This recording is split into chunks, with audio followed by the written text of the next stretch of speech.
So last time we talked about the rise of machines, political machines. And maybe it's not a coincidence that they're called machines. This is a time period, at least the Gilded Age is a time period that we associate with machines. Machines are changing the lives of millions of ordinary Americans, either giving people new factory based jobs or taking away old fashioned craft based jobs.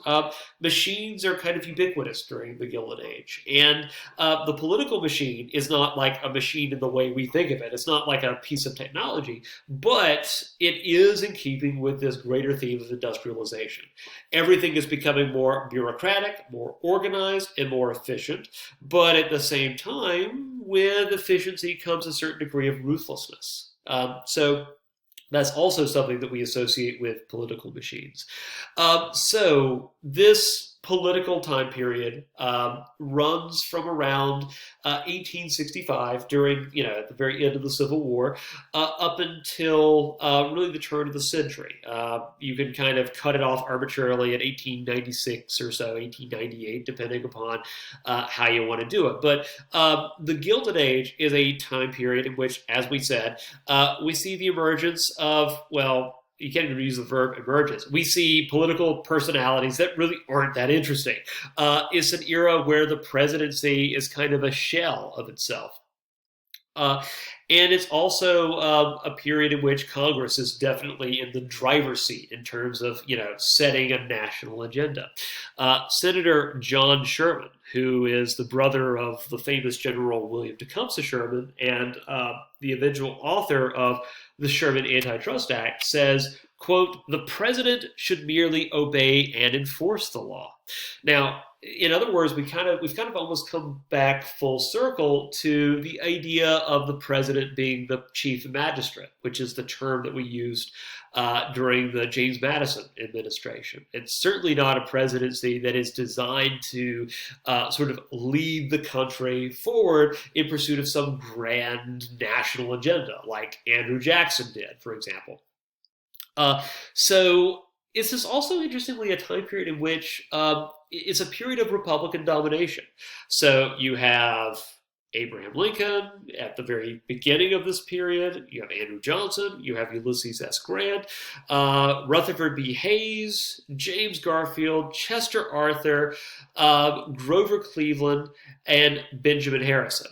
And out of all of those presidents, all of them are Republicans, except for Grover Cleveland, who, no, he doesn't have an identical twin brother. He's elected to a second non-consecutive term.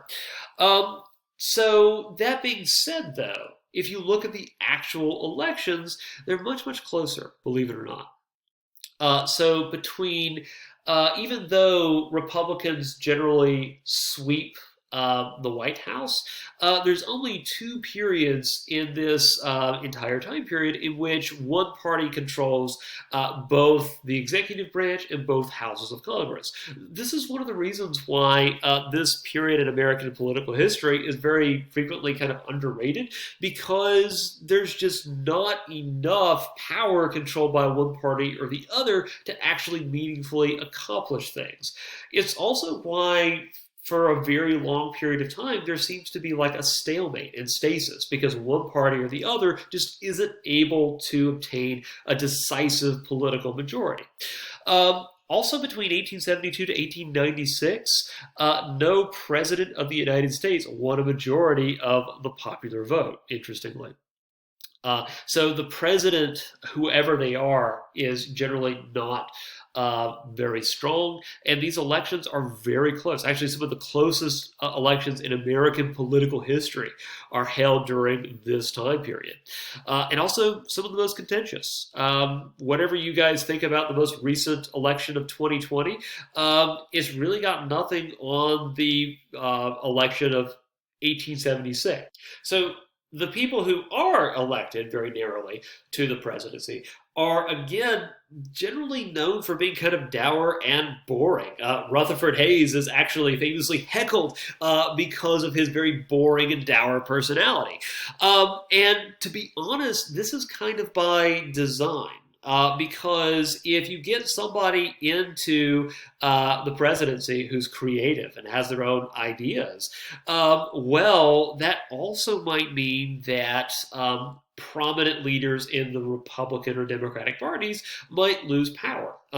This is a time period in which party organizations are, more powerful than at any other point in American history before or since. I know we talk about, how powerful parties are today, but they've really got nothing on how powerful the parties were during the Gilded Age.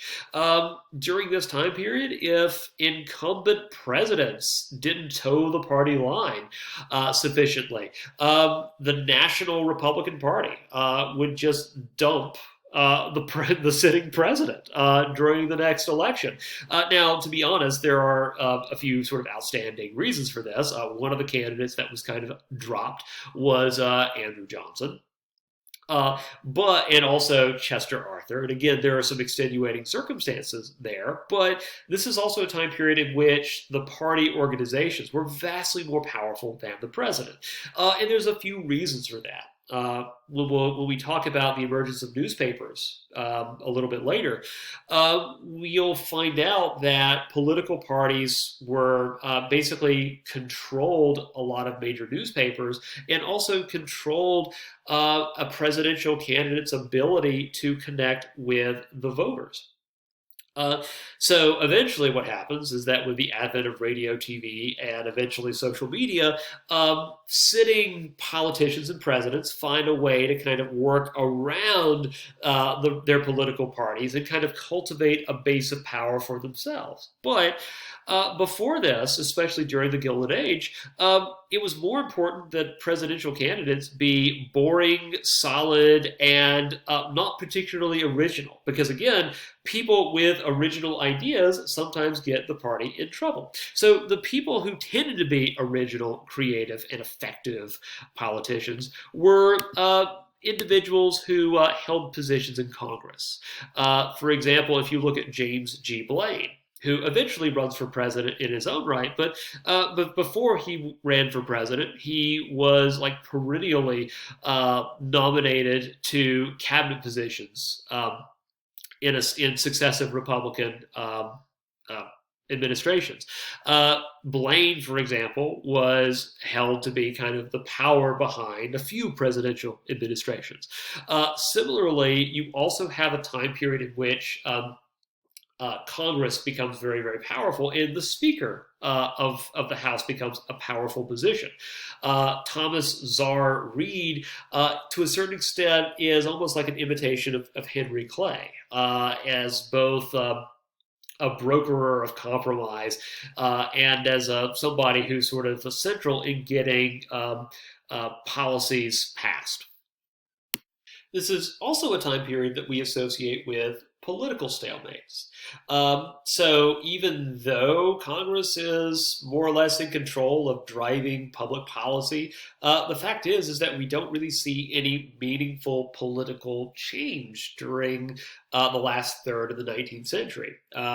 And those changes that we do see are not really changes that very many people today are too happy about. The end of Reconstruction in 1877, case in point. There's the Chinese Exclusion Act passed in, I think, 1882. But until the Sherman Antitrust Act, you're going to be hard-pressed to see any sort of dramatic change during this time period. And actually, the Sherman Antitrust Act isn't really, if you look at the language, that dramatic of a shift.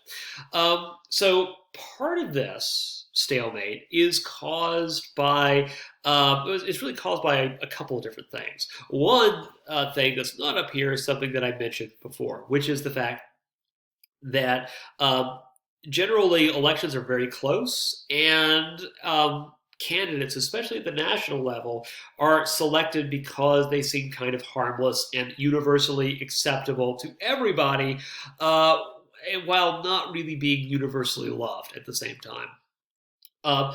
Two, really one up here, if we're being honest, is the belief in limited government. With the emergence of laissez-faire capitalism, both parties believe to a certain extent in limited government.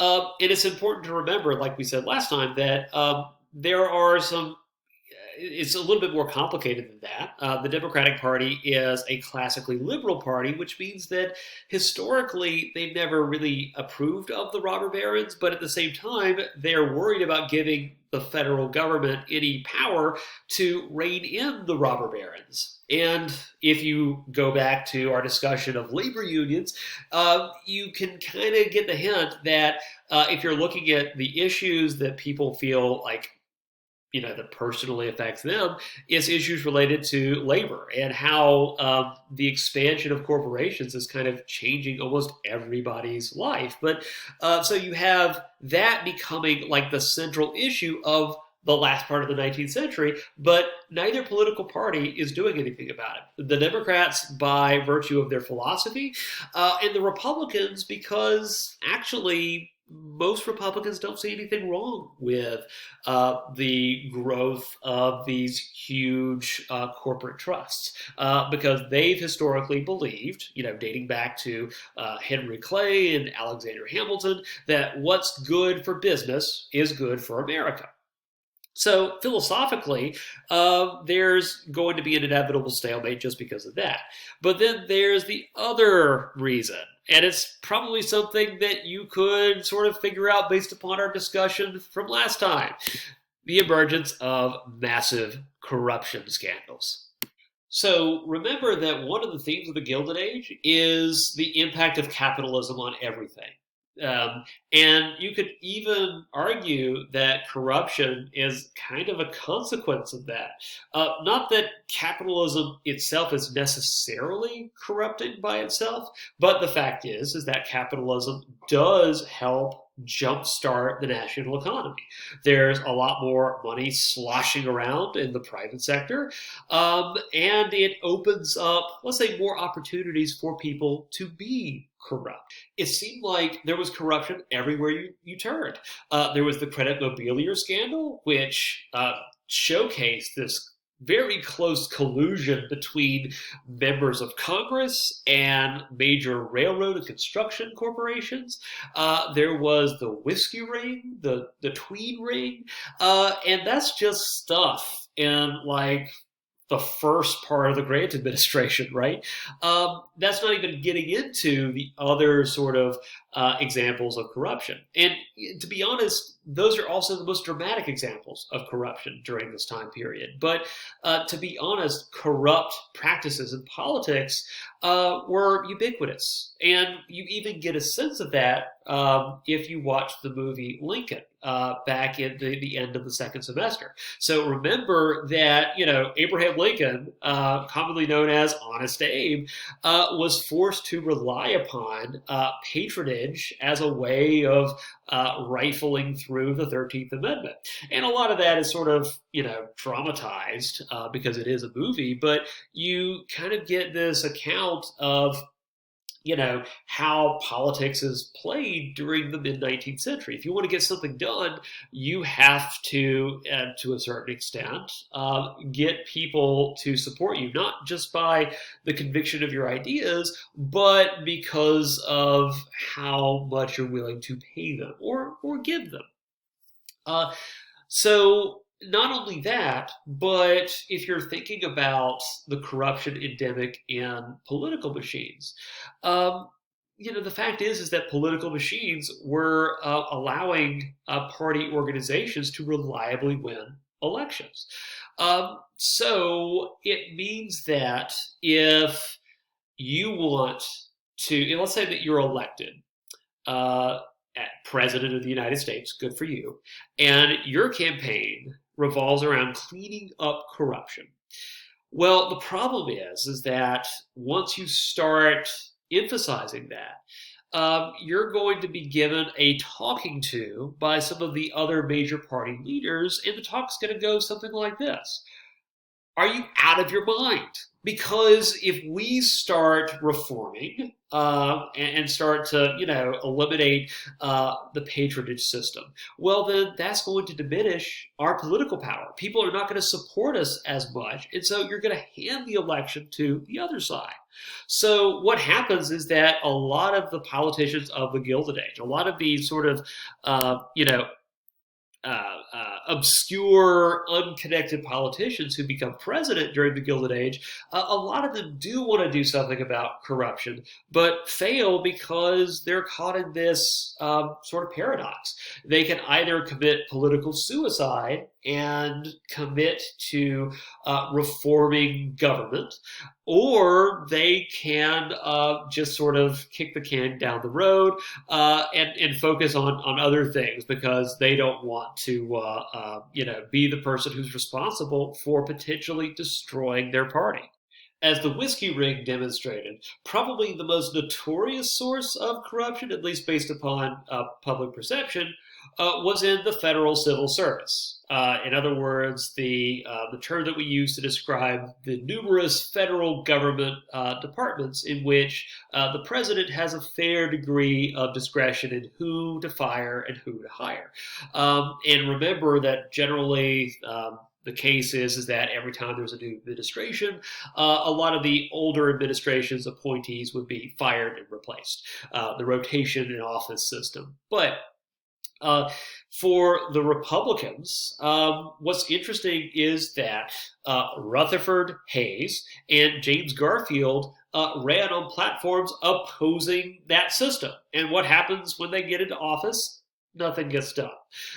Garfield has a better excuse, admittedly, but one reason why nothing really gets done is because of the fact that the Republican Party is kind of divided in two over this issue of civil service reform.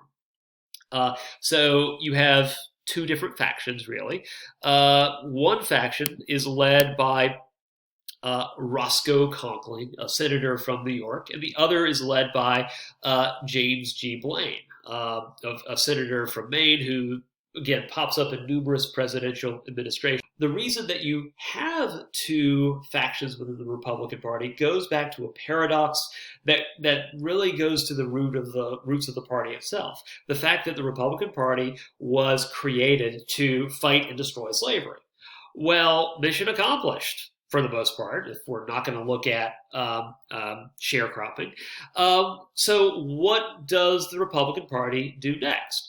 Well, if you are the stalwarts led by Roscoe Conkling, nothing. Really, the only thing that you should worry about is just winning elections. And the way you win elections is by, quote, waving the bloody shirt. The idea of sort of emphasizing the Union Army's victory in the American Civil War, and actually in election after election in the 1860s and 70s and 80s, you could be forgiven if you thought that the American Civil War was still being fought, because it seemed like allusions and references to the Civil War were just all around you. On the other hand, though, you have the half-breeds. And don't let the terminology necessarily confuse you. The half-breeds are a faction within the Republican Party who believe that the Republican Party should kind of move away from the issues raised by the Civil War, the politics of abolitionism and sectionalism, and instead confront issues related to the growth of large businesses. In other words, deal with the politics of capitalism. So the fact that these two political factions did not see eye to eye on anything practically doesn't have to be stated. So Roscoe Conkling, for instance, says that in politics, or rather, politics is a rotten business. Nothing counts except to win. So, in other words, does making government less corrupt, would that count?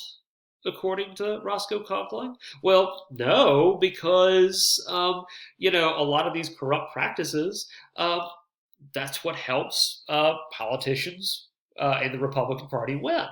So at this point, let's dive into some more detail on what corruption looks like during the Gilded Age. This is the face of corruption right here. This is Chester Arthur, a Republican from New York. Chester Arthur attached himself to Senator Roscoe Conkling.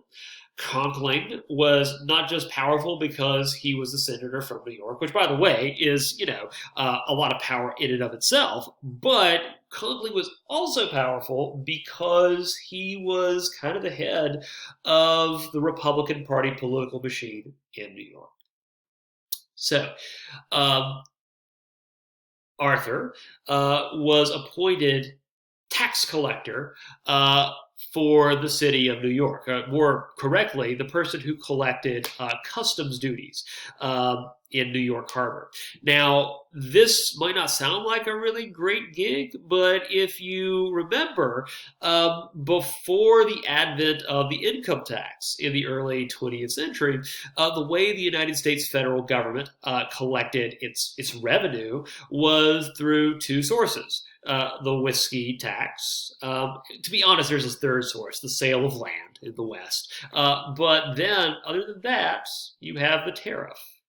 And the thing is that as Americans become wealthier and have a little bit more spending money, you start to see the number of imports coming into the United States increase. And remember that the tariff is assessed based upon the value of goods coming in. So what that means is that, well, if you think about where goods are arriving, well, you might remember that New York City is the best natural harbor on the Atlantic seaboard. So it means that there's a ton of trade coming in through New York, and Chester Arthur is responsible for basically assessing that tax. Let's just say that Arthur wasn't put into that position because of his great accounting skills. Maybe he was put into that position in spite of his accounting skills. The salary for that was somebody in Arthur's position would normally expect was $10,000 a year, which was serious money in those days. Well, at some point, because of reasons that are not altogether clear, Arthur's salary increased to about $50,000 a year as he started sort of skimming money off the top. Now, what also happened is that as this got out, Arthur attracted some considerable criticism. But the thing is that, remember, Arthur was a disciple of Roscoe Conkling, and Roscoe Conkling believed that in politics, the only thing that matters is to win. Now, not all Republicans in New York necessarily felt the same way. They believed that Arthur was a joker, was ridiculously corrupt, and was kind of an embarrassment to the party. And some more traditional Republicans started to criticize Arthur, and by extension, his mentor and supporter, Conkling. One of those Republicans, by the way, is an individual by the name of Theodore Roosevelt. Senior, not junior, not to be confused with, his more famous son who eventually, spoiler, becomes president. But Theodore Roosevelt Sr. Criticizes Conkling for being corrupt, for being potentially a criminal, all of these kinds of things. And you're thinking, well, how could somebody possibly defend this guy? And, well, the answer is they did. Roscoe Conkling and Arthur counterattack against Theodore Roosevelt Sr. and bring up the fact that during the Civil War, Arthur was a war hero. What did Theodore Roosevelt Sr. do? Oh, that's right, nothing. He got a deferment. Possibly because he married a Virginian and so thought that family reunions would be super awkward if, they had to talk about maybe, shooting each other on both sides of the battlefield. But apparently that caused Theodore Roosevelt Sr. Just a tremendous amount of public embarrassment. And Conkling and Arthur go after Teddy Roosevelt Sr. as a way to make an example of him. And this is also why, by the way, a lot of people sort of check out of politics. Theodore Roosevelt Sr. was well educated, was very charismatic, and had certain statesman-like qualities. But the message that was sent here was that an attack on the Republican political machine was unacceptable. And what matters isn't principle, but loyalty.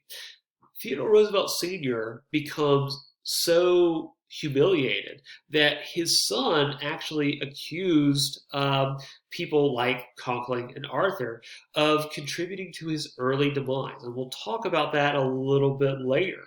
And by the way, that causes Theodore Roosevelt Jr. to run in spite of political machines, not because of them. But it basically means that one of the reasons why you get presidents like these is because really party loyalty is the only thing that matters during the Gilded Age. And at the first sign of disloyalty, you might have party bosses like Tweed or Conkling dump you. Now, again, publicly, most of the Republicans and Democrats during this time period were against corruption because who could defend that? But in practice, both parties basically went out of their way to ensure that their ability to dole out patronage was protected. So what happens is that remember, Rutherford B. Hayes is elected president in 1776, well, elected in 1776. His presidential administration comes to nothing because of controversy over the election itself and the fact that you have the Great Railroad Strike of 1877, which basically destroys any real political power that the guy has. In 1880, James Garfield runs for the presidency. Garfield, by the way, seems to have been fairly bright.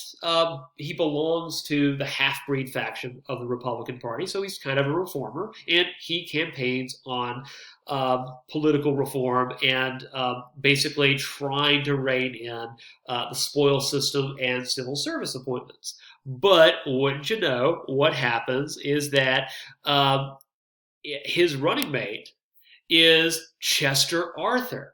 So on the one hand, you have somebody who's running to end corruption, whose running mate is the very face of corruption during the Gilded Age. It's almost like you're not taking the problem seriously at that point. So we have this weird situation. We have a doughy-eyed, baby-faced, idealistic president. Well, look at those. Look at the idealism in those pupils. And then we have his running mate, who is maybe the sleaziest and most corrupt politician in the Republican Party, arguably. If you're thinking this is just not going to end well, you're right. But not in the way you think. So it's not going to end well because of this guy, Charles Guiteau. Who has the most beautiful face in U.S. history. So, in life, at some point, you're going to feel unaccomplished, unworthy. You're going to feel like you're not living up to your full potential. And if you ever feel like you're being maybe a little too hard on yourself and need kind of an ego boost, here's what I want you to do from this point until the day you die. I want you to think, well, at least I'm not Charles Guiteau. Because unless you are Charles Guiteau, that is unimpeachably true. It is a good thing. Because it is hard to fail more than Charles Guiteau. Charles Guiteau seemed to have a unique knack for failing. So, a little bit of background. He tries to enroll in a college in the University of Michigan. He fails the entrance examinations.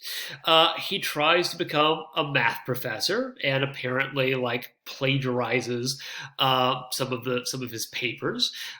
He also tries to join one of those free love group marriage cults that we've talked about, the one in Oneida, New York, led by John Humphrey Noyes.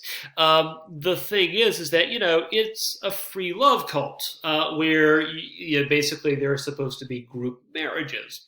And apparently, Guiteau, let's just say that he didn't get too many dates. In fact, a lot of the people there just thought that he was a narcissistic jerk. And in fact, they would refer to him as Charles Get Out rather than Charles Guiteau, which was kind of clever in a way. Um, so, at one point, he also tries to become a theologian, and was known for trying to plagiarize other ministers' sermons, which is kind of a no-no, and especially if you're trying to become a minister.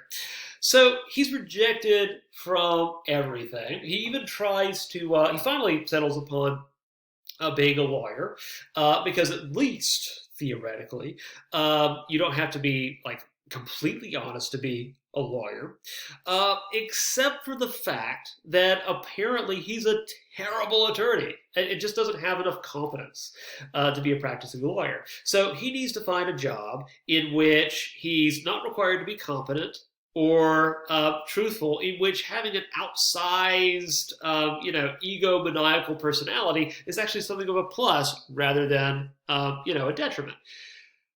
Then he starts thinking about a political career. Now, Charles Guiteau decides that he's not going to become like an elected official. Instead, he wants to attach himself to a major politician and ride into a position of prominence on their coattails. That was kind of the expression. You kind of pick your political patron of choice, and then you ride in on their accomplishments. So Guiteau is looking for a politician with some pretty long coattails he can climb onto. Hopefully, the owner of those coattails will be the future president of the United States of America. The question is, who is that person going to be?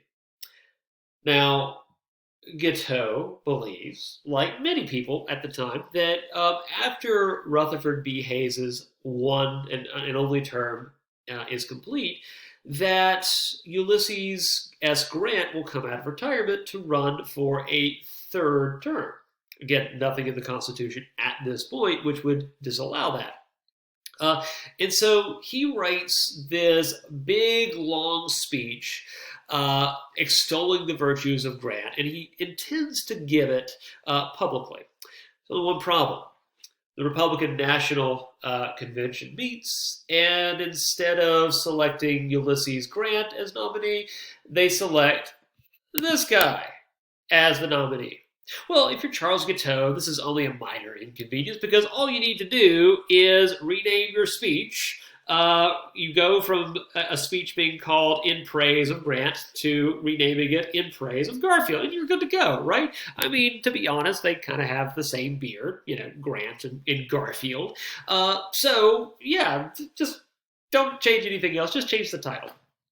And in fact, after this epic and extensive rewrite, Guiteau gives the speech publicly, I think in New York City, and apparently nobody really listens to it because, here's some weirdo who's standing up in public and randomly giving a speech about about James Garfield. He might have actually done Garfield more harm than good, but again, the guy has an outsized opinion of himself. Guiteau does, and when Garfield wins, he is convinced that his speech, that might have been really heard by one or two people, is what put Garfield over the edge. And again, most of these elections during this time period were closely contested. And so Garfield's margin of victory, I think, was only about 80,000 votes. So it was pretty darn narrow. So the version of this story that gets written in, let's be honest, Guiteau's own head, is that Guiteau is single-handedly responsible for handing James Garfield the election of 1880. Well, the idea of the spoils system is to the victor goes the spoils. And if you are responsible for campaigning on the victor's behalf, then the more helpful you are, the greater the reward you can demand. And again, from Guiteau's perspective, he was indispensable to Garfield's victory. So Guiteau is let's just say eyeing a very profitable career in the foreign service. Because I'll just let you guys in on something. A lot of the selections and picks for ambassador, especially being ambassadors of you know Western European countries, are rewarded to people who don't necessarily know anything about foreign affairs, but instead they're rewarded to people who are loyal supporters. You get to go on an all expenses paid trip to Europe on Uncle Sam's dime. You get paid benefits, a cushy salary. What's not to like? So what happens is that after Garfield's victory, all of his supporters line up and ask for positions. And again, this is, as sad as it is to say, a time-honored tradition that goes back to at least the days of Jackson, and has been sort of carefully observed by almost every presidential administration since then. So, Guiteau gets an appointment to see James G. Blaine, who was Garfield's Secretary of State. And remember, being Secretary of State meant that you were kind of like the heir apparent. You were sort of the person who was selected to go on to bigger and better things. And also, the Secretary of State typically had a lot of other power beyond just foreign affairs. So Guiteau goes to get an appointment with Blaine. And Guiteau, by the way, this Blaine that we've sort of mentioned before. And Guiteau lets it be known that he would really appreciate being America's consul based in Vienna, Austria. City of Mozart, kind of. That's really Salzburg. But, Vienna is, even at that point, was known as a very pleasant place to reside. But Guiteau also pointed out that, maybe that was unreasonable for somebody like him to demand to be consul in Vienna. So he let it be known that he would settle for Paris, but he wouldn't be too happy about it. And at that point, you could just imagine Blaine, who has never even heard of this guy, and his jaw just, progressively drops further and further, almost to the point he probably dislocates, if we're being honest, because at some point Blaine tells Guiteau to get out and never come back. And tragically, Guiteau does come back, because the next thing that he does is he goes and purchases a pistol.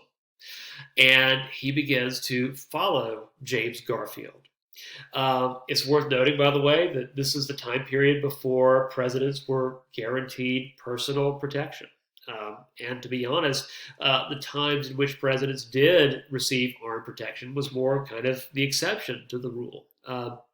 So what happens is that Garfield is escorting his wife to a train station where she's going. I think she's returning back home at that point. And Guiteau waits for them to part because, as he puts it, even he has standards. And then when Guiteau's wife boards the train, Guiteau approaches Garfield to, let's say, that to the point where they are certainly violating social distancing guidelines, and shoots Garfield squarely in the gut.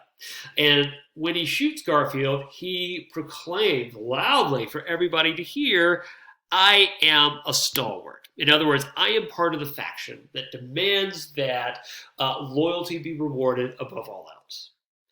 And Guiteau is wrestled to the ground, is put on trial, and eventually there's a big question today as to whether or not he could plead to some kind of lack of mental capacity defense. In other words, he was suffering from some mental affliction, possibly.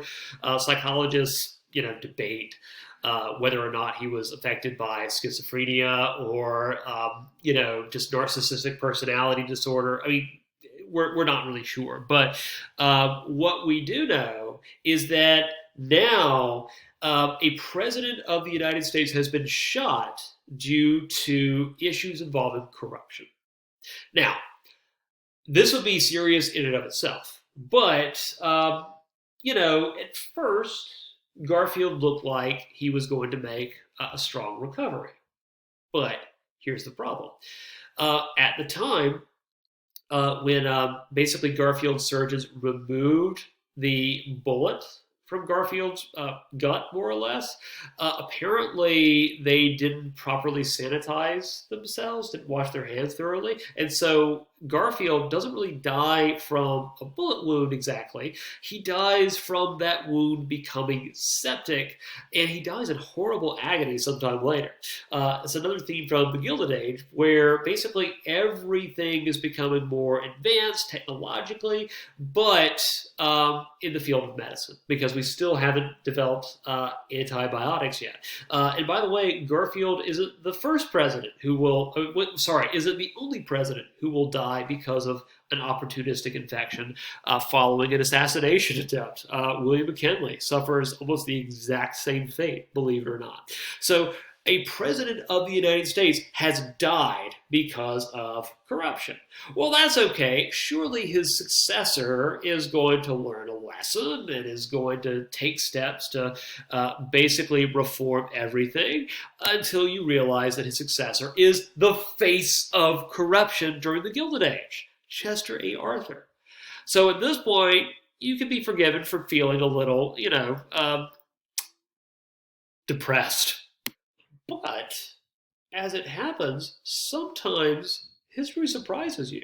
And what's really gratifying to see is that sometimes history gives you redemptive character arcs. I'm not going to say that Chester Arthur completely redeemed himself. I'm not a minister or a philosopher, but what I can say is that the way he handled Garfield's assassination was totally out of step with his prior conduct. Because at Arthur's insistence, Congress passes the first act of civil service reform, the Pendleton Civil Service Act. And what this does is that instead of basically allotting all federal jobs to the whims of any given president, it basically ensures that at least 14% of all jobs are going to be filled by, performance on an exam.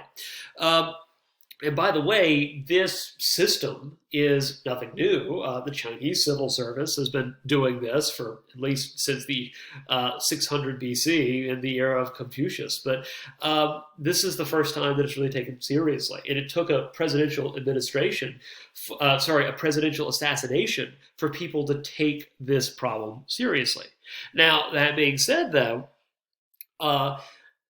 let's say that the Pendleton Civil Service Act also doesn't completely eliminate the problem of political patronage.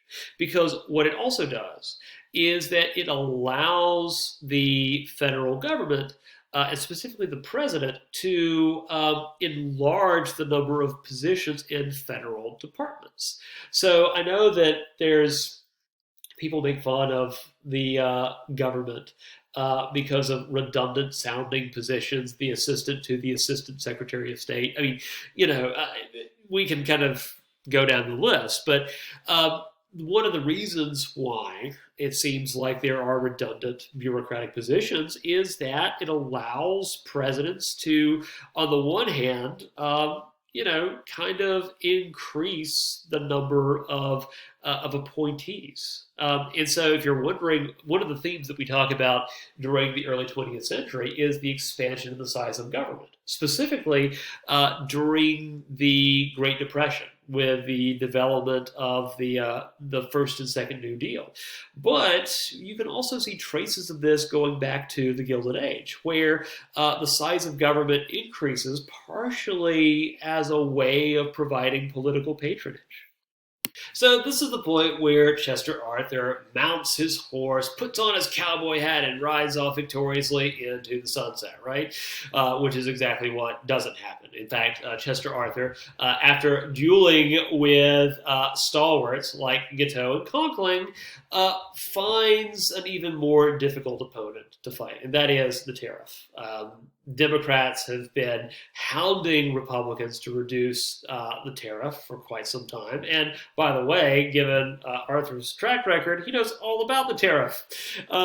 He has every reason to like the tariff. But in sort of breaking with his past, he floats the possibility of reducing the tariff. And apparently, this infuriates the Republican Party, which again, the Republican Party believes that the tariff is necessary to protect American businesses and industries. So what happens is that in 1884, Arthur is dumped from the ticket. Another reason for Arthur being dumped from the ticket is because he vetoed the Chinese Exclusion Act, which he found morally offensive. By the way, for those of you who wonder what the Chinese Exclusion Act was designed to do, you can't see this often with laws, but it's in the title. It was designed to exclude Chinese people from immigrating to the United States. But if that's not terrible enough, it's the fact that Americans use the label Chinese to describe a number of different groups and nationalities in East Asia. So, for example, the Chinese Exclusion Act applied to Japanese people as well.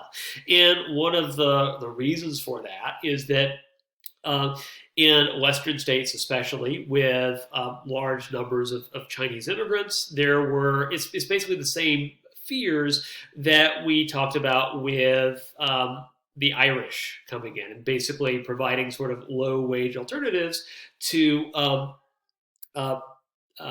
basically native labor, I guess. That's probably the best way to describe it. Now, Congress passed that law. Arthur vetoes it, but eventually Congress passes it even over his veto.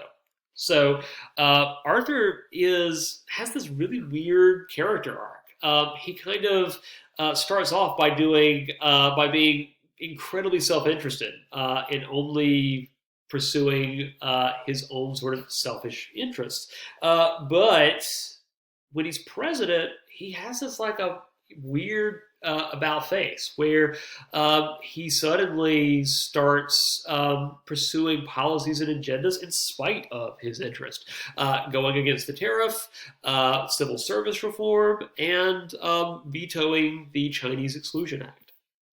So who's going to take Arthur's place? Well, the candidate that's nominated is James G. Blaine, who was Secretary of State for Garfield and served in the Senate. And Blaine, by the way, is kind of different from some of the other politicians that we've talked about who run for president. He was actually kind of an original thinker, had a long track record, and, had his own ideas, which again, I mean, I know that doesn't sound like a high bar, but this is the Gilded Age, right? But what we find out, and this is something that is noted by H.W. Brands in American Colossus, a lot of times those politicians with track records can prove to be more of a liability than an asset. So you should read this excerpt if you can. But I'd pause it. Hang on, let me actually fix something. Read this excerpt if you can.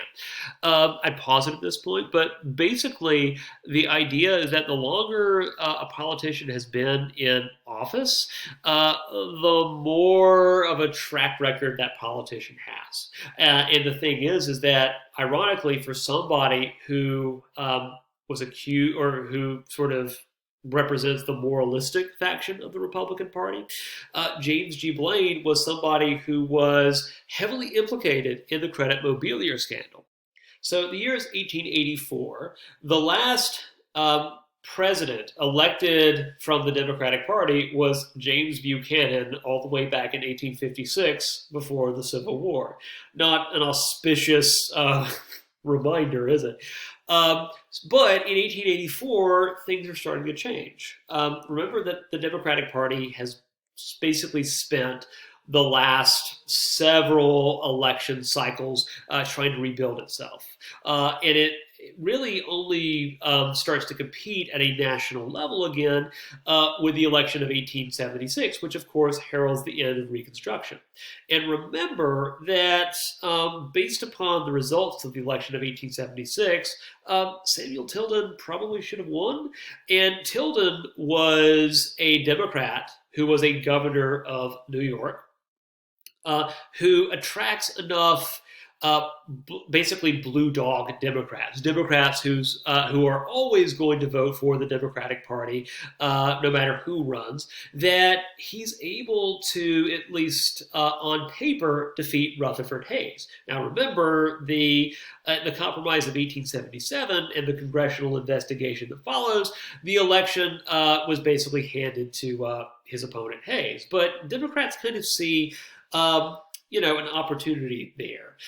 They realize that if they can get and maintain all the states in the South and win New York, they can basically win the presidency. So 1884 rolls around, and the charismatic and popular governor of that state, Grover Cleveland, becomes the Democratic Party's candidate. Grover Cleveland is kind of like the most important political personality between Lincoln and Theodore Roosevelt Jr. Cleveland basically makes a career for himself fighting Tammany Hall.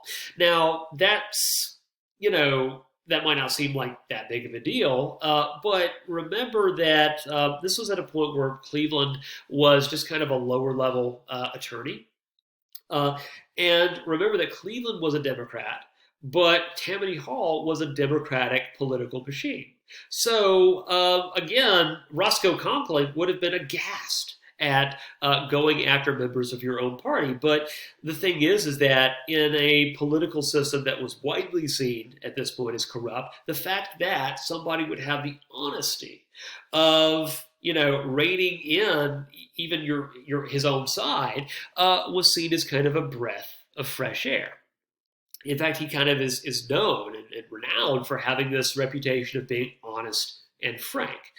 Until what happens is that when Republicans start looking into Cleveland's background, they find a little gem.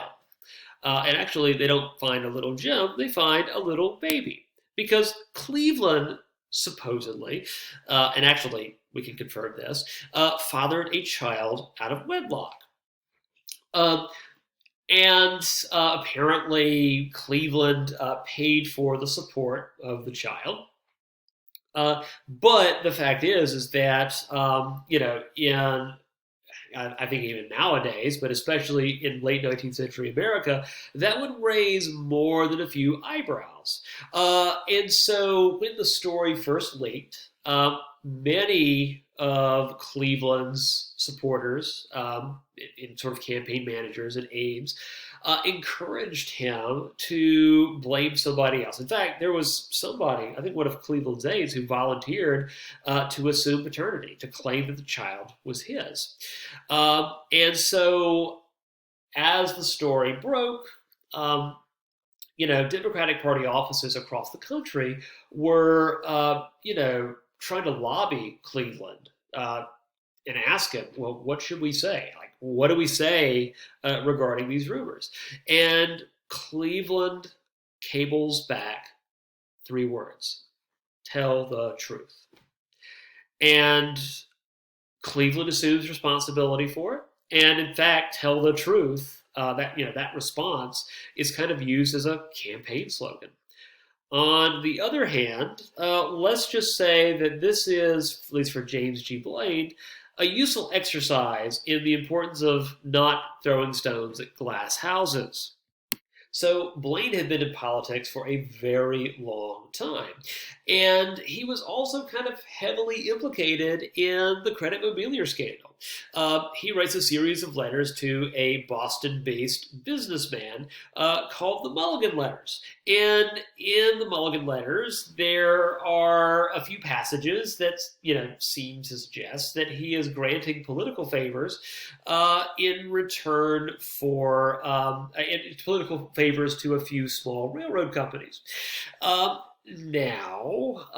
Apparently, he takes all of the letters and he reads them on the floor of the House to basically clear his name.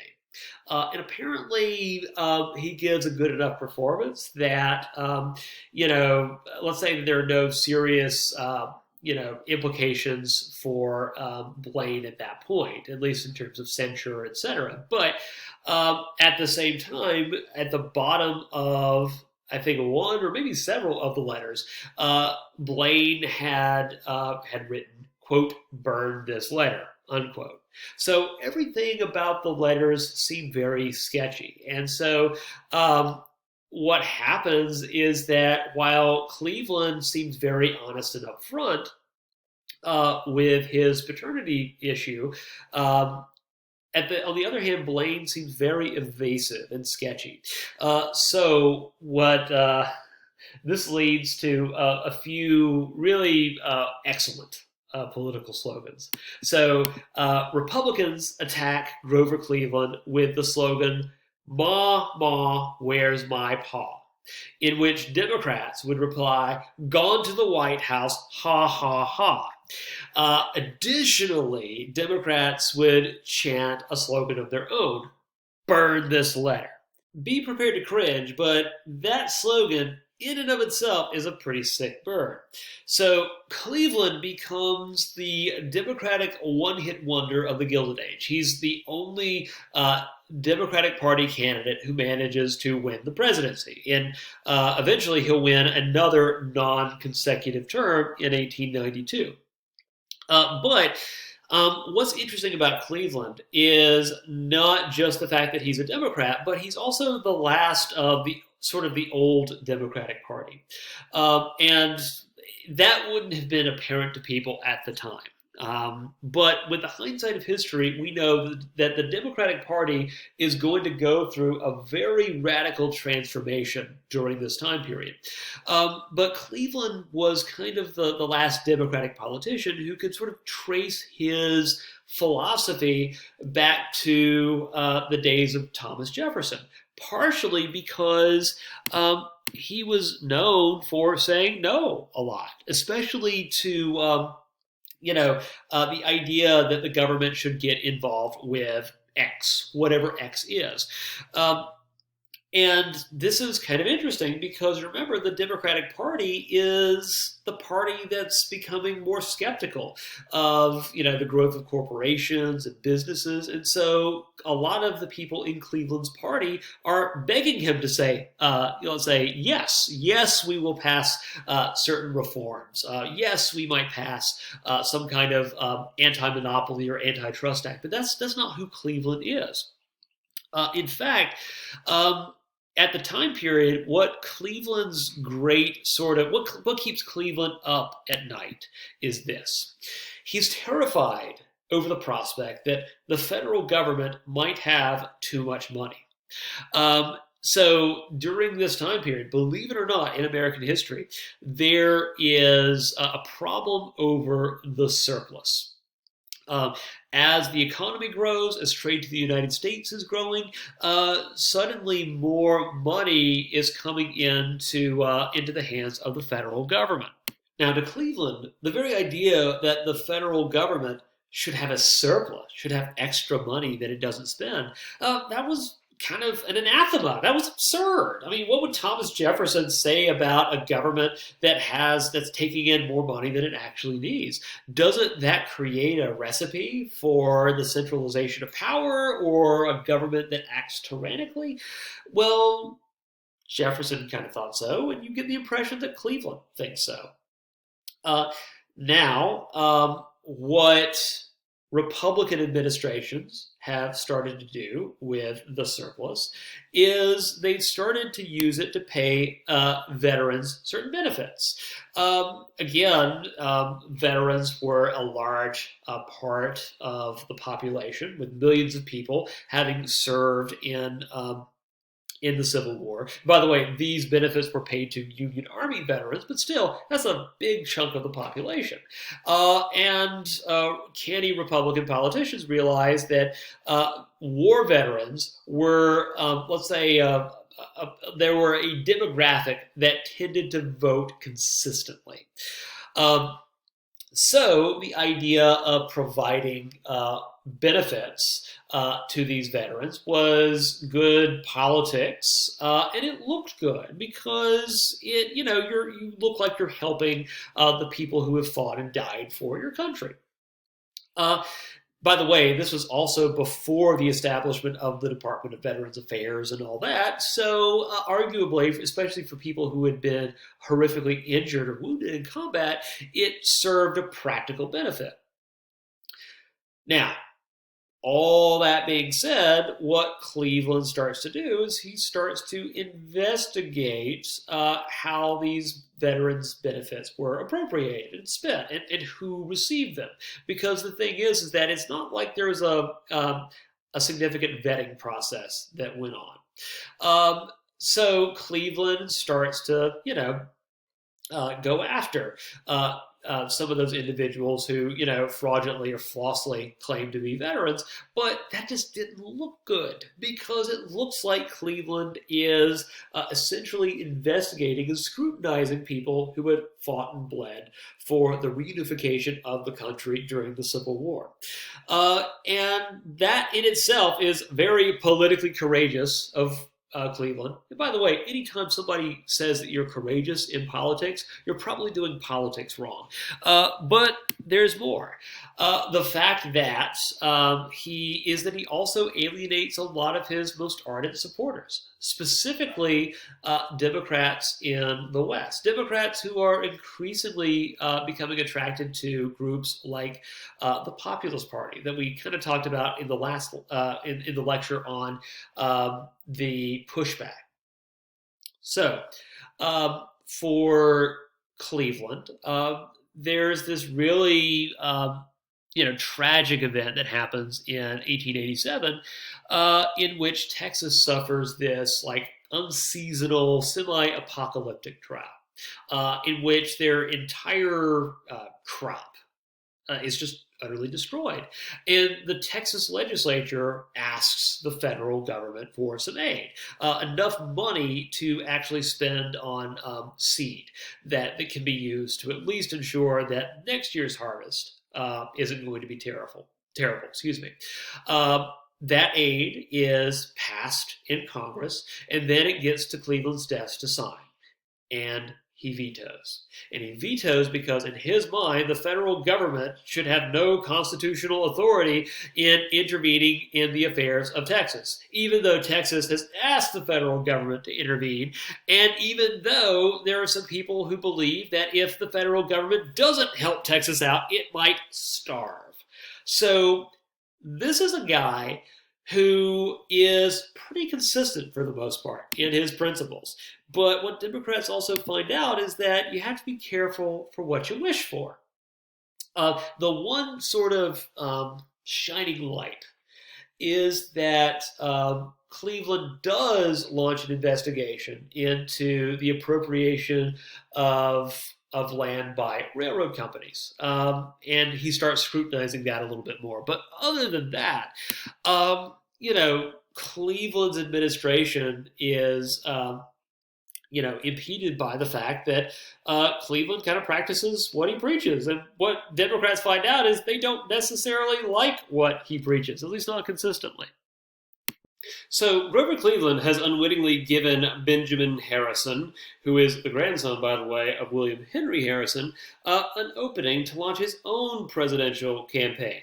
So if Cleveland opposes the distribution of welfare benefits to veterans, Harrison makes it a point to give the veterans as many benefits as possible. So what happens is that one, Harrison wins, but Harrison loses the popular vote, I think by about 20,000 votes. He actually wins the election of 1888 more because of the Electoral College than because of Harrison's personal popularity.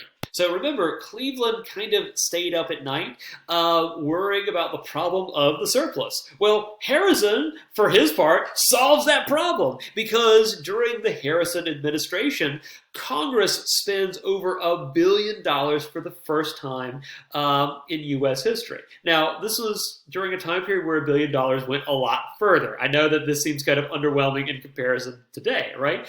Where we basically tack on an extra $1 billion to the deficit, like what, every 15 seconds or so. That's only a slight exaggeration, by the way.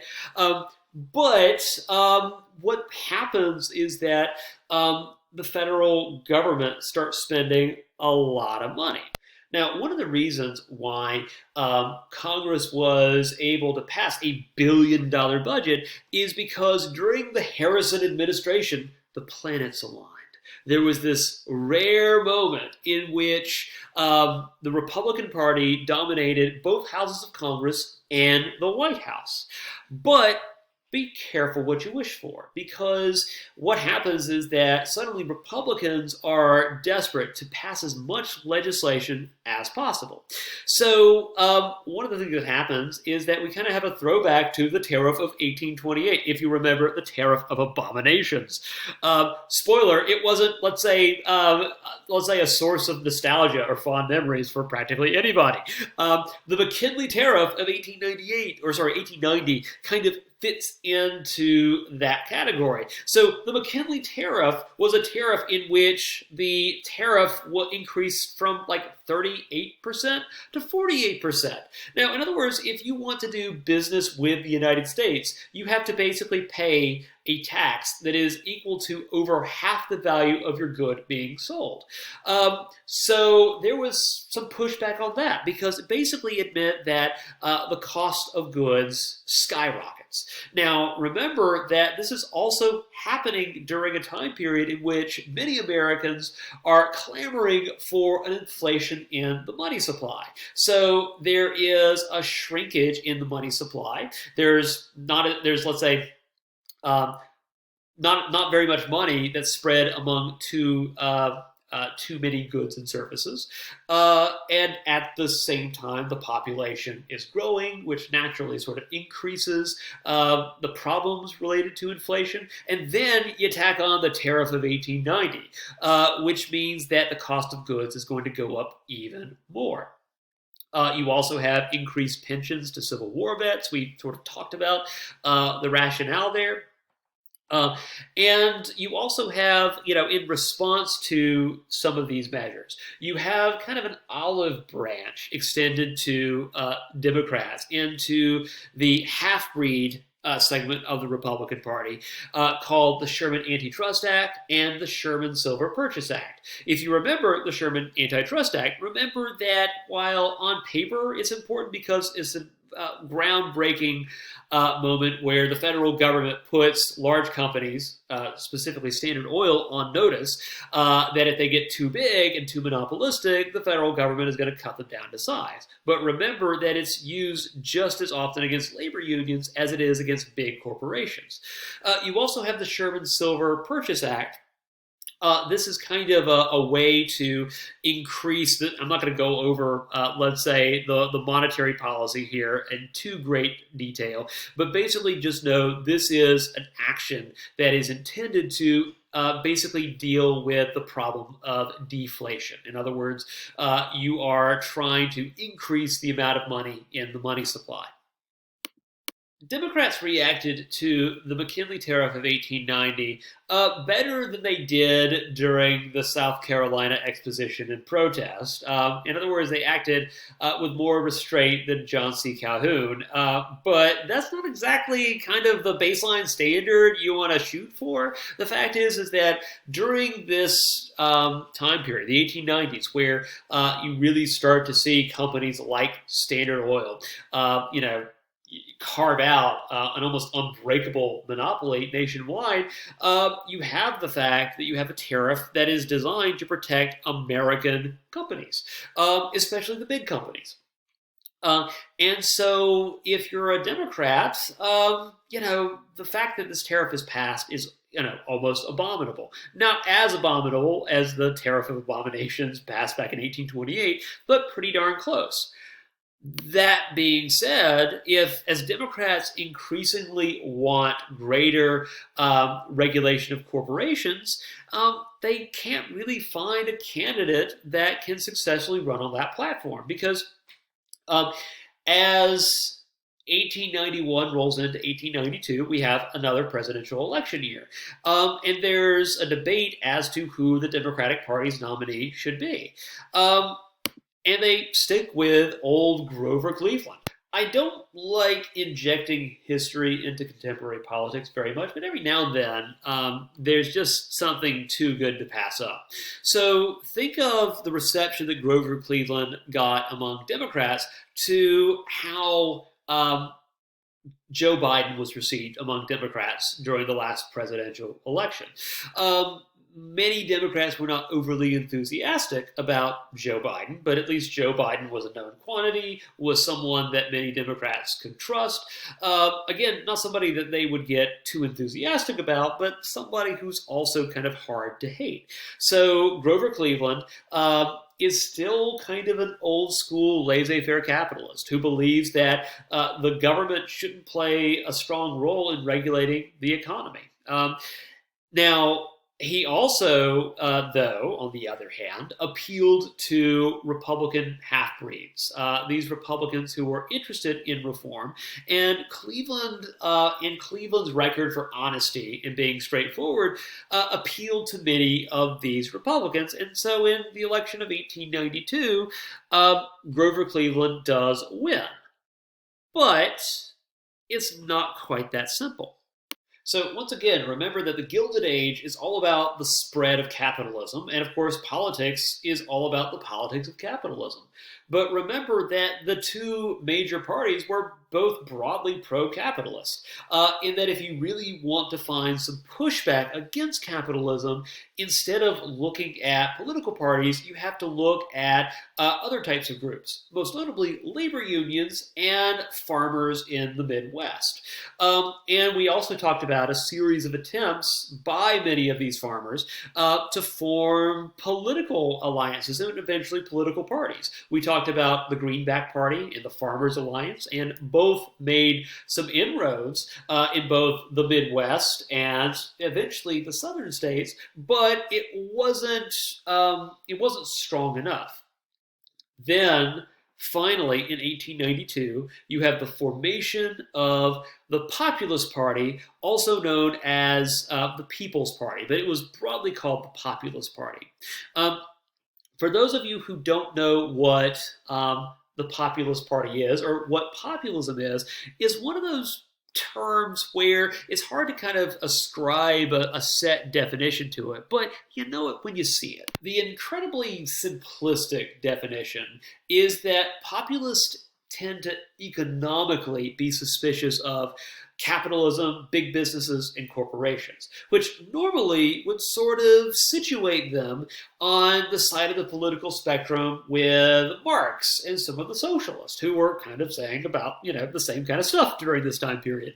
But unlike Marx and many of the socialists, typically the populists were also let's say, more traditionalist. The populists were very much a nativist political party, and they were suspicious of basically all immigrants coming in during this time period. And this kind of situates them in sort of if you've ever sort of seen the left-right political spectrum, it's kind of hard to classify the populists because in some areas they were very traditionalist and reactionary, and in other areas they were fairly progressive in the sense that they believed in stronger government regulations for business. And you can kind of see this very clearly in their Omaha platform. And by the way, this stuff should seem kind of familiar because it's kind of overlaps with the old Farmers Alliance Ocala platform back in the day, really just a few years ago. But still, you can see kind of the parallels. So the idea that the federal government should, one, redistribute land that had been taken by railroad companies and give it back to farmers. And not just that, while we're at it, nationalize the railroad, which is extraordinary. We haven't really talked about the word nationalization very much, but nationalization is basically where the government just comes in and takes over an entire industry. And the government operates it just like any other business, but it's controlled by the government, by the taxpayers.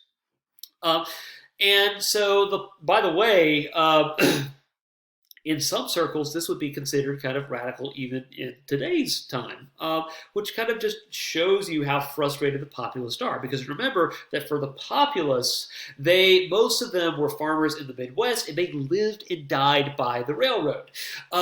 So what is the best way to cut the railroad companies and the robber barons in general down to size? Well, you basically target them with a heat-seeking missile called the income tax. The more money the robber barons make, the more they're going to pay in tax. So also the idea is that not only would you go after big businesses, you would also increase the amount of money in the money supply by basically purchasing more silver to use as coinage. Again, the idea is that if you do that, that's going to help heavily indebted farmers in the Midwest and really just across the country in general. Now, the number 5 is kind of interesting because most of the populists are, a party buying for farmers for the most part. So what does an 8-hour work day, it shouldn't say week, 8-hour work day, what does that really mean for farmers? And the answer is not much. But because, again, remember, if you're a farmer, you kind of, dictate how long you work if you are the owner of your own plot of land. But the benefit here is that, or for the populace, is that you can see that they're trying to make inroads and alliances with labor unions to put together a broader political coalition. Now, as it happens, the election of 1892 was a victory for Cleveland and the Democratic Party. But just because the Populist Party doesn't win doesn't mean that it's not significant. Because for various reasons, the United States has always had a political system that is dominated by 2 parties. And what that means is that third parties, other than the Republican Party really, they're never going to win national elections in a significant way. You're never going to get a third party president other than Lincoln. And given the circumstances in which Lincoln was elected, I'm not really sure that you'd want a repeat of that experience, really. So, that being said, when political scientists start to see, let's say, third parties get electoral votes, that's a sign that the current party system isn't working. Because in a 2-party system, the idea is that both parties should reflect all the major issues and interests and problems felt by the American electorate. And if millions of Americans are voting third party, what that means is that basically the 2-party system isn't doing its job. It's not reflecting an issue that's deeply felt by millions of Americans.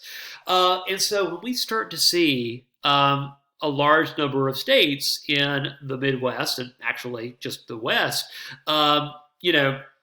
register votes for a third party, that's a sign that there's something wrong in the system. And speaking of things that go wrong, let's talk about the Panic or Depression of 1893. So Cleveland gets into office, and basically the first thing that he has to contend with is the fact that the global economy suffers a massive depression, every bit as bad as the one suffered 20 years ago in 1873. So think of the Panic of 1893 as kind of being like a steampunk version of the Great Depression.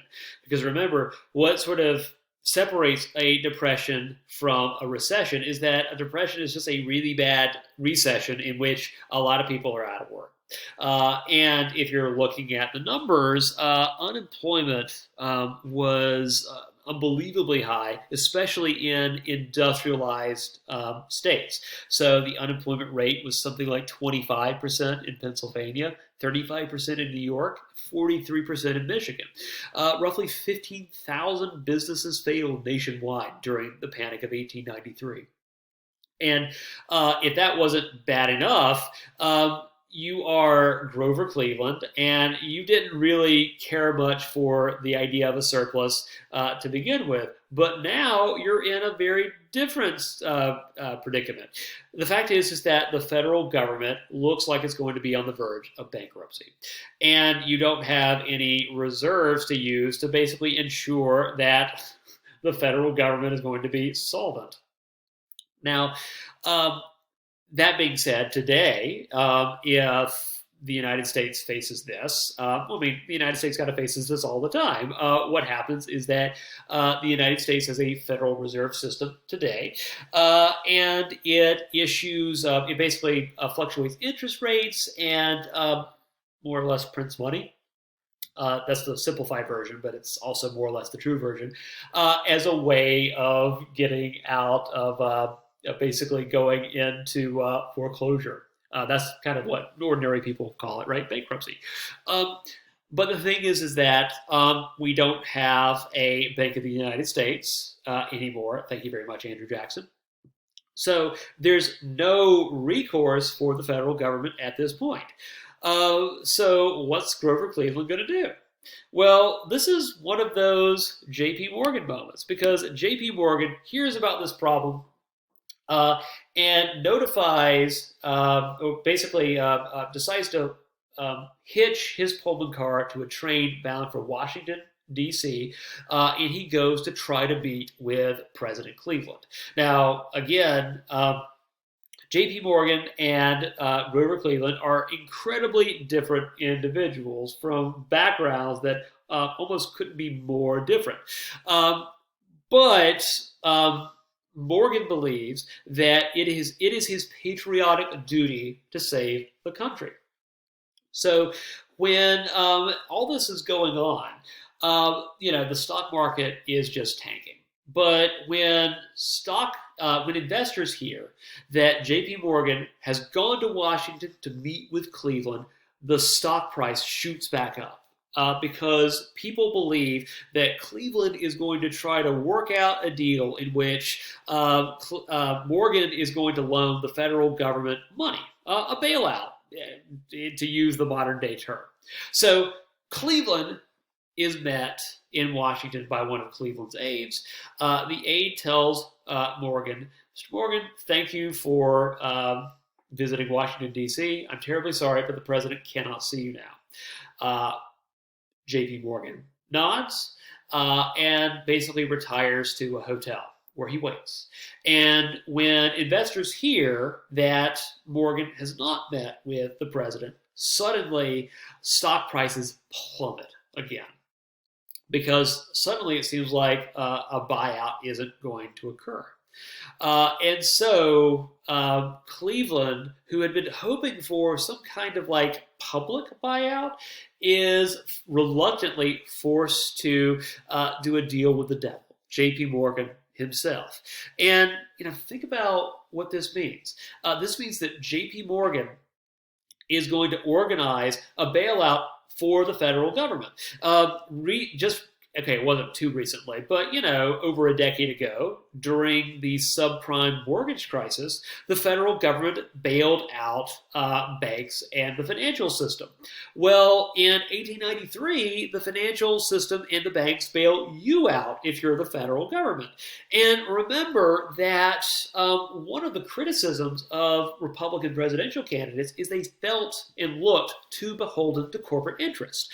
At least Cleveland was thought of as somebody who would stand up for what's right, somebody who didn't believe in something like a bailout for the federal government. And lo and behold, look what's happened. President Grover Cleveland is making a deal with the greatest robber baron of them all, the very face of the banking and financial system, J.P. Morgan. Now, from Morgan's perspective, this bailout was an incredibly generous package. In other words, this bailout was basically offered with a very low interest rate, an interest rate that was basically just designed to keep pace with inflation. So, in other words, Morgan designed the loan so that he wasn't really making any money off of it at the end of the day. And he pats himself on the back for being a good, patriotic American who was there for his country when it needed it. And what happens is that instead of, being praised as a hero, he's seen as kind of a villain. How could this happen in the United States of America? And so what happens, by the way, is that later on, Morgan is called to testify before Congress on over this transaction. And instead of thanking Morgan, members of Congress were really hostile and suspicious. And eventually, apparently, by the way, Morgan was just so embarrassed about this that some biographers attribute this to be, an early cause of his, or one cause of his eventual decline. But before he dies, he does propose creating what will eventually become known as the Federal Reserve System, because basically that's his workaround to ensure that somebody like J.P. Morgan is never needed in this capacity ever again. Anyway, let's say reaction, especially among Democrats, was not altogether enthusiastic. And towards the end of Cleveland's administration, you actually have a march on Washington in 1894 led by Jacob S. Coxey. Jacob S. Coxey marches on Washington to demand that the government spend over $500 million to create jobs. What's really interesting about this is not the fact that it worked. It didn't. I think Coxey and his followers are basically arrested or turned back on charges of trespassing right outside of Washington, D.C. It's a really anticlimactic end to that story.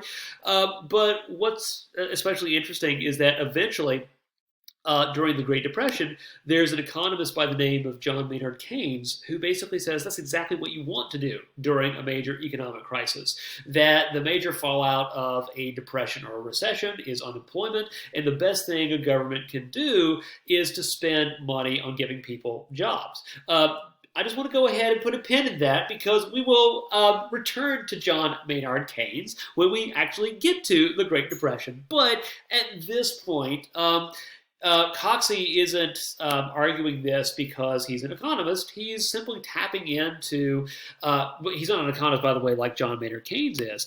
He's simply tapping into this feeling of frustration and kind of almost apathy. Like, a Democrat was elected. A Democrat is supposed to be the voice of the little guy, the voice of the non-business class, and this is what they got.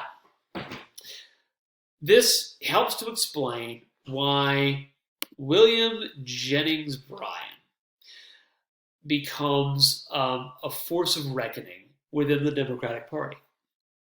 So William Jennings Bryan becomes the new face of the Democratic Party between the years 1896 until realistically about 1912. And he's very different from Wilson. One, he's younger. He's of a different generation. He's not a New Yorker like Cleveland. Instead, Bryan is actually a Nebraskan. He's a Midwesterner. He's basically, caught up in the middle of all of this populist frustration and anger. Now, Bryan was not a populist himself, but he certainly understood a lot of the pain and suffering that many of the populists, the Midwestern farmers, were going through. And this is maybe why when he accepts the Democratic Party's nomination in the Chicago Convention of 1896, he gives a speech that criticizes the gold standard. And when I say criticizes, that doesn't do it justice. I actually give you guys an assignment to source basically the Cross of Gold speech, but just listen to an excerpt. I'll have to give like my best William Jennings Bryan voice because dude was loud. That was kind of his claim to fame. You shall not press down upon the brow of labor this crown of thorns. You shall not crucify mankind upon a cross of gold.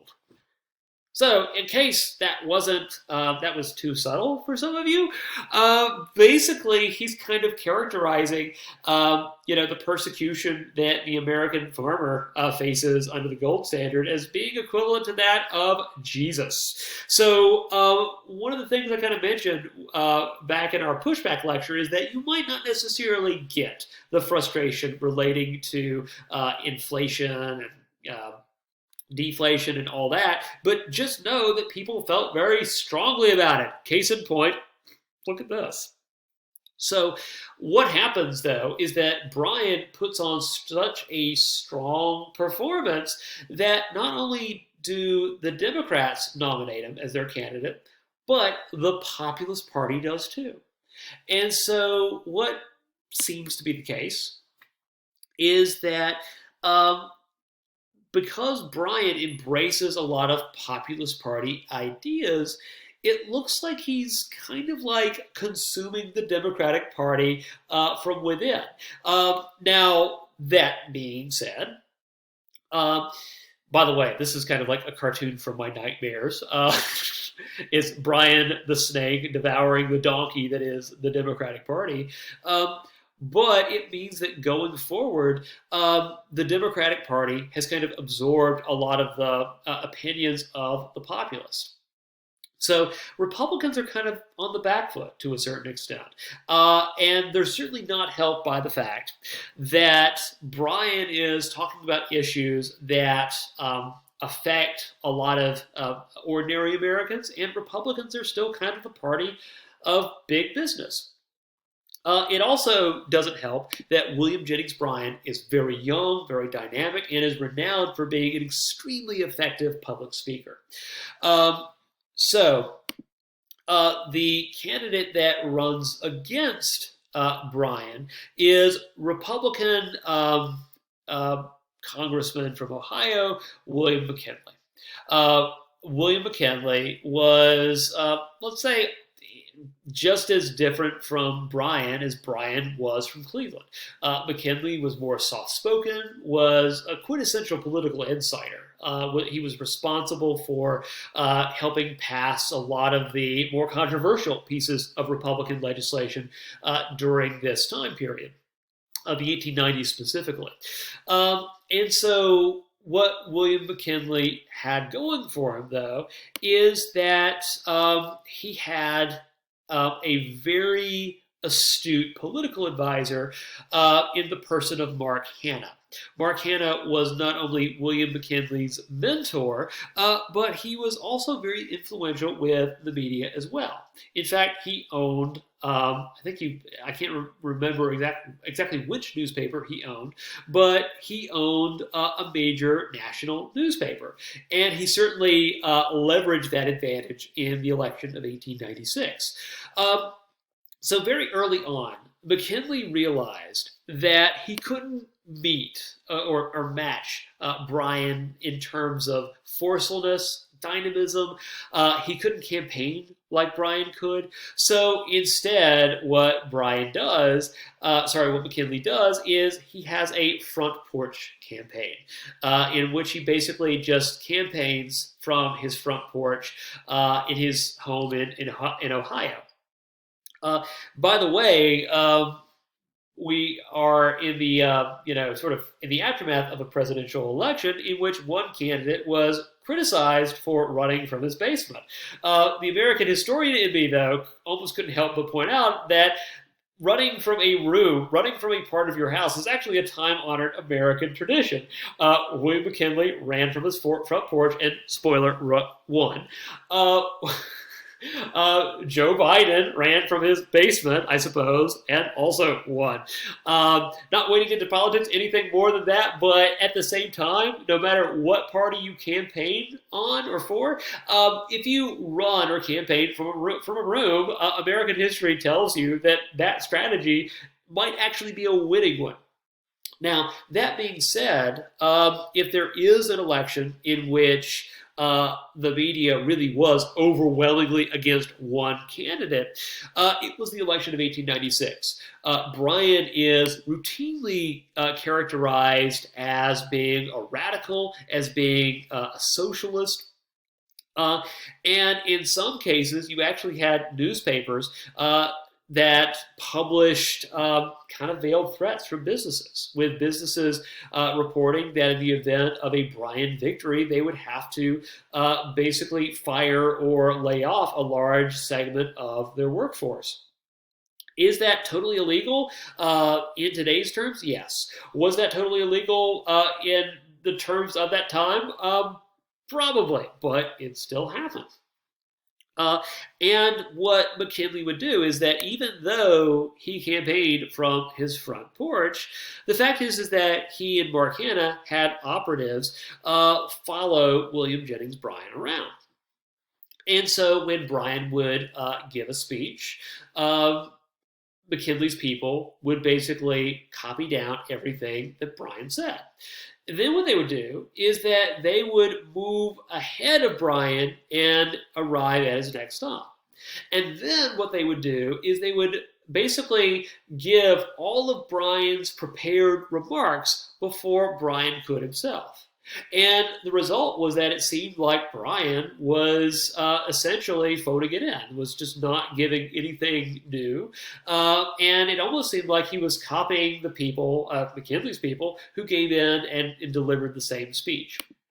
But this election, by the way, showcases the power of media in American national politics. And so we'll also talk about this a little bit more when we get to the Spanish-American War, and we'll specifically talk about William Randolph Hearst and Joseph Pulitzer.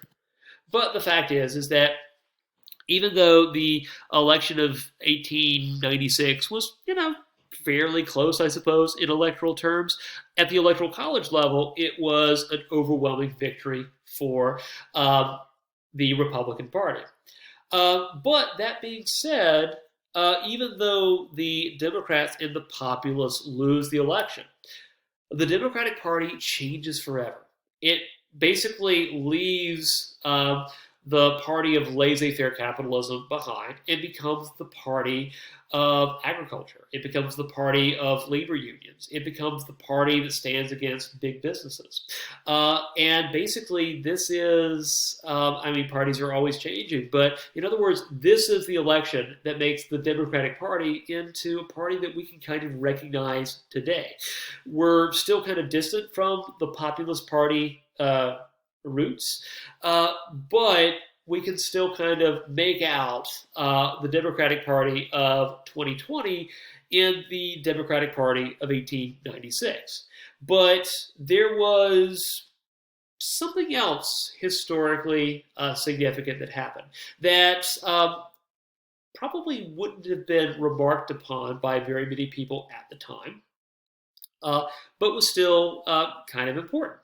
So later on, when McKinley runs for re-election in the year 1900, he decides to change up his ticket, which, of course, is nothing new in American history. And what happens is that McKinley decides, because of the fact that he's kind of soft-spoken and introverted and kind of a boring person, just to be honest, he decides to pick as his running mate somebody dynamic, somebody with a reputation for being creative and brilliant as his running mate. One former governor, Theodore Roosevelt of New York.